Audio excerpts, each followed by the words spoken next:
que es el enfoque lexical. Lo habíamos dejado aparte porque es uno de los enfoques, o probablemente el más relevante en enseñanza de idiomas en este momento. Se trata de la manera en que se maneja el idioma dentro de la clase. O sea, es la forma de tratar el lenguaje en la clase. Aquí hay una frase que parece muy complicada que promueve la gramaticalización del léxico en contra de la lexicalización de la gramática.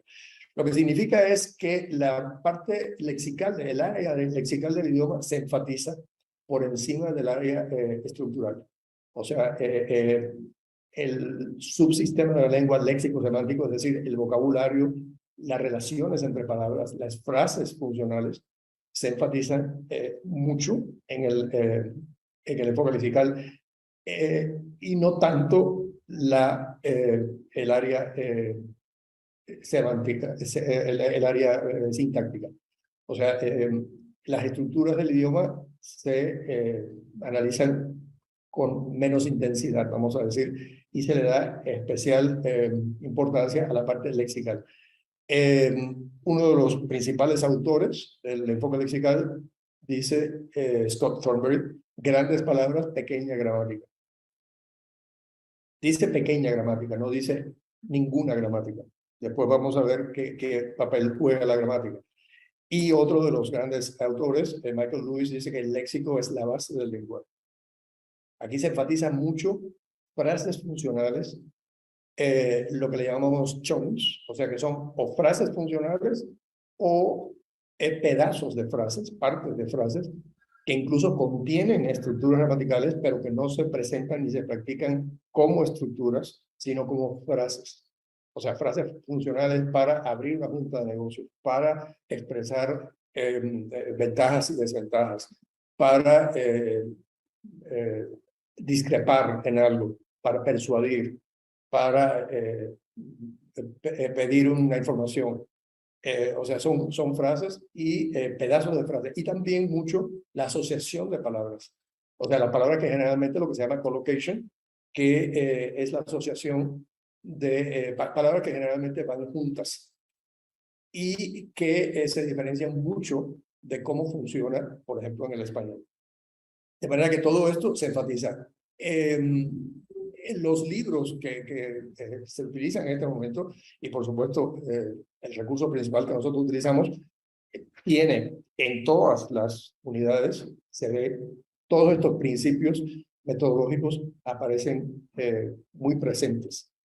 El profesor que no haya interiorizado estos principios, pues puede chocar con el propio material didáctico, porque no son las tendencias actuales. Si hay un profesor demasiado estructuralista, demasiado gramatical, vamos a decir, ese profesor puede chocar con todo esto que estamos hablando, con estos enfoques metodológicos. Pasamos a la otra. Ahora, ¿dónde queda la gramática? Primero, pues hay un concepto a veces un poco erróneo porque a veces un alumno le dice a uno, es que mi gramática no es muy correcta y hace un gesto de escritura. O sea, a veces se piensa que la gramática es escrita nada más, pero evidentemente ahora que estamos practicando, pues yo estoy utilizando estructuras gramaticales, ¿no? Hay tres conceptos esenciales que hay que tener muy en cuenta. El uso gramatical, o sea, el uso de las estructuras, la conciencia gramatical y el análisis gramatical. Lo que se enfatiza en nuestro modelo y en la metodología actual es el uso correcto de las estructuras. O sea, eso definitivamente se mantiene. Y la conciencia gramatical es aquello que le hace a uno, cuando uno comete un error gramatical, uno mismo lo corrige, porque siente que no está correcto y lo corrige, pero no puede dar quizás una explicación gramatical. Esa es la conciencia gramatical. Y eso a través de la práctica se logra. De manera que el usuario de la lengua en un momento determinado comete un error y se corrige a sí mismo. Lo que se ha reducido al máximo es el análisis gramatical. O sea, esas escuelas donde se analizan las oraciones, sujeto, predicado, complemento directo, esto se llama causativo, esto se llama presente perfecto. Todo eso se ha reducido al máximo. Al máximo, al mínimo, se ha llevado al mínimo necesario. Al mínimo necesario. Se enfatiza la palabra necesario porque no se ha eliminado. O sea, es simplemente reducir ese ruido gramatical que lo que ha hecho en muchos cursos es realmente entorpecer el uso del idioma. Incluso en los exámenes internacionales se le ha quitado en la mayoría los reactivos gramaticales. Reactivos como tales gramaticales, ejercicios gramaticales. No quiere decir que en la producción oral y escrita no se admita eso. O sea, los examinadores, por supuesto, lo tienen muy en cuenta. El rango gramatical, el rango lexical y la corrección en las estructuras, pero dentro de la producción oral y la producción escrita de los examinados. Pero en la gran mayoría de las nuevas versiones de los exámenes se han eliminado los reactivos propiamente gramaticales. Se presenta la gramática, hay una parte de la clase donde sí se hace un breve análisis gramatical de la estructura presentada. Se hace de una manera inductiva, nuevamente consistente con el hecho de que el alumno es el centro de la clase, se hace al alumno partícipe también del análisis gramatical. El breve análisis gramatical que se puede hacer, solamente enfocando las características esenciales de la estructura que se ha presentado. El profesor y el libro, por supuesto, presentan las estructuras de una manera natural, comunicativa. Generalmente el libro lo presenta como diálogo o a lo mejor como parte de una lectura. Y de tal manera que el alumno note las características principales de la estructura.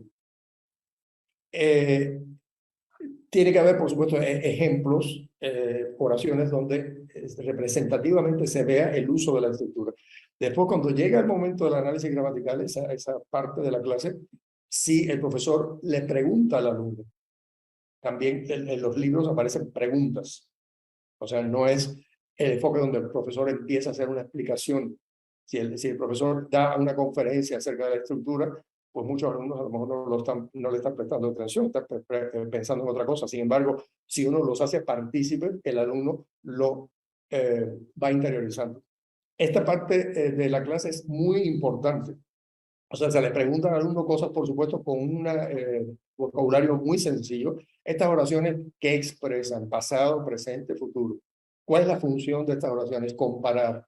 ¿Ven aquí algún elemento que sea irregular? Una terminación irregular, etcétera. O sea, eso se le pregunta al alumno y al alumno, por supuesto, si se les hacen las preguntas correctas, el alumno las responde muy bien. Esta parte es muy difícil de preparar por parte de los profesores porque debe ser muy sencilla, pero enfocada a las características principales, sobre todo enfocado al uso de la estructura, a su significado e incluso a su forma, ¿no?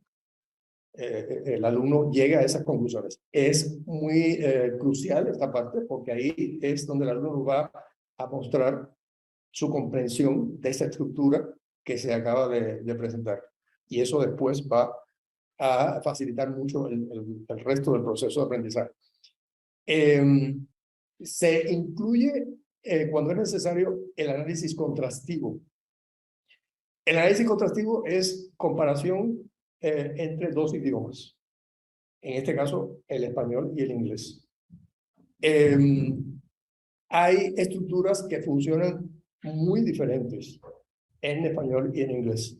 De manera que después de hacer estas preguntas acerca de el uso, el significado en inglés, por supuesto, de la estructura, sí es muy apropiado preguntarle a los alumnos, bueno, ¿cómo ustedes expresan esto en español? ¿Cómo lo expresan? O sea, esto va precisamente en contra de la traducción literal. Y cuando ya se logra ver cómo se expresa eso en español, es muy importante para que el alumno vea cómo funciona en un idioma y en el otro. Como decimos anteriormente, se enfatizan mucho las frases funcionales.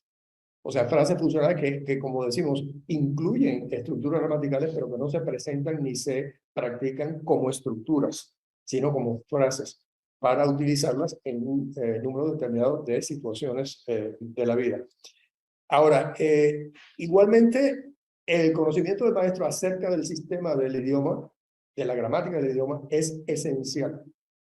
O sea, se puede pensar de que, bueno, como es un enfoque comunicativo, como es un enfoque lexical, el maestro no debe saber o no tiene por qué saber acerca del idioma. El maestro tiene que ser un experto en la gramática del idioma, precisamente para hacerla sencilla. O sea, uno de los rasgos de un maestro que no está preparado es que da muchísimas vueltas o trata de darles reglas que incluso ni existen a los alumnos y se ve atrapado en esa maraña gramatical, vamos a decir, ¿no? Entonces, el maestro que conoce realmente el idioma va a hacer una presentación certera de las estructuras y va a hacer las preguntas necesarias y apropiadas para que el alumno entienda precisamente las características de la estructura. Y lo que decíamos anteriormente es conversar con los alumnos desde el principio de las clases, incluso en los niveles básicos, hacerlo en español, sobre qué significa aprender una lengua nueva. Eso es esencial, porque muchos alumnos vienen de otros sistemas donde a lo mejor han sido muy gramaticales, donde se les da razones para todo en el idioma, y hay que transmitirles el hecho de que cada lengua funciona de una manera diferente. O sea, no se trata de forzar las estructuras del inglés en español o querer que funcionen como en español. O sea, esa noción de aceptar cómo funciona el inglés, a diferencia del español, que son dos idiomas completamente diferentes, es importantísimo desde el principio. Eso ahorra muchísimo de en el resto de las clases. Muchísima interferencia por parte de los alumnos, muchísima interrupción de por qué esto es así, por qué es así. El concepto de idiomático hay que transmitirlo desde el principio. O sea, lo idiomático es lo que forma parte de un idioma y no se puede transferir directamente a otro idioma. O sea, es así y se expresa de esa manera. Entonces, hay alumnos que dicen, ay, el profesor no sabe porque me dice que es idiomático y que así es como funciona y que no hay ninguna regla ni ninguna causa. Esa es la respuesta más apropiada lingüísticamente que puede dar un profesor. Pero precisamente hay que hablar desde el principio del curso de que se trata de eso, de que hay momentos que sí hay que dar una regla, por supuesto, hay reglas y hay que evitar también decir que esto siempre funciona así o que nunca funciona así porque hay excepciones. Pero el alumno debe saber que el idioma, el inglés es otro idioma, que tiene sus reglas y que tiene sus estructuras diferentes completamente del español. Entonces, eso se platica con el alumno.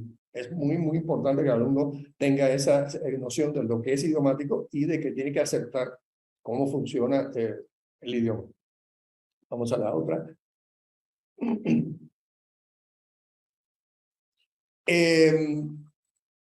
En la otra diapositiva, bueno, vamos a ver.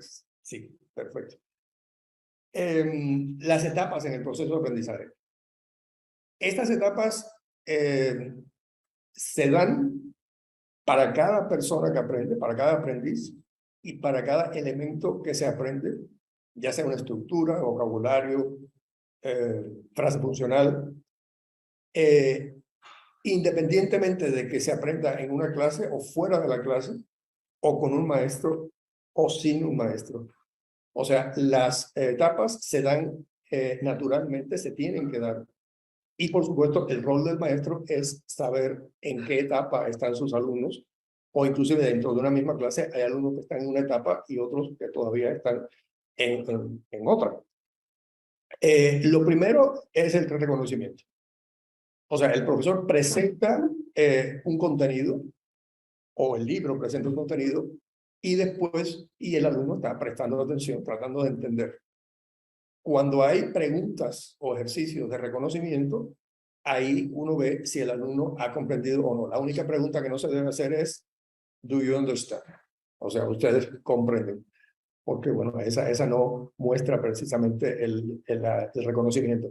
Pero hay una serie de actividades, ejercicios, preguntas, incluso donde se le da una recomendación a un alumno, bueno, ponte de pie o escribe, y el alumno está reconociendo el verbo ponerse de pie o el verbo escribir y lo hace aún sin decir nada en particular, ¿no? Típicamente los ejercicios de verdadero o falso, true o false, de matching o de opción múltiple son de reconocimiento. El alumno solamente está mostrando con una T o con una F o con una raya, una línea, si comprende. Eso es esencial. Después, por supuesto, viene la reproducción. O sea, no se queda en reconocimiento, sino después el alumno tiene que empezar a imitar el modelo, ya sea un modelo grabado, un modelo por parte del profesor. Aquí se incluye una cantidad de ejercicios. Muchos son tradicionales, o sea, la repetición mecánica. Se trata de que un enfoque comunicativo no sea tan mecánica, aunque no se excluye que se le diga a un alumno, repeat, please. Puede un alumno, por ejemplo, repetir una pregunta y el otro alumno repetir una respuesta, se hace así un poco más comunicativo. Y hay una serie de otros ejercicios, lo que se llaman drills, ejercicios de sustitución, sustitución doble, sustitución múltiple, o sea, se van haciendo más complejos. Después de todo este proceso, viene la posibilidad del aprendiz de hacer ejercicios o actividades de producción controlada. Es decir, en ese caso, el profesor o el libro le da una parte de una estructura, por ejemplo, de una frase, y el alumno la completa. Por ejemplo, típicamente los ejercicios de llenar blancos, hay un verbo en paréntesis, el alumno pone el verbo en su forma correcta, en su tiempo correcto, pero solamente produce eso, pero no produce la frase completa. O un ejercicio de completar, se le dice, bueno, se le da el principio de una oración y él la completa oralmente o por escrito. Eso es producción controlada. Y eventualmente la meta, vamos a decir, es la producción libre, donde simplemente al alumno se le da simplemente una pregunta: ¿qué hiciste el fin de semana? Dime acerca de tu fin de semana. Y el alumno empieza a hablar del fin de semana utilizando los verbos en pasado, los sequence markers, las transiciones, etcétera, de una manera espontánea. Eso es lo que tenemos que evaluar como objetivo final, que el alumno produzca. O sea, que vaya a un restaurante y pueda pedir la comida, o que se pueda registrar en un hotel, etcétera, a ese nivel de producción. Y en cuanto a las estructuras, de la misma manera.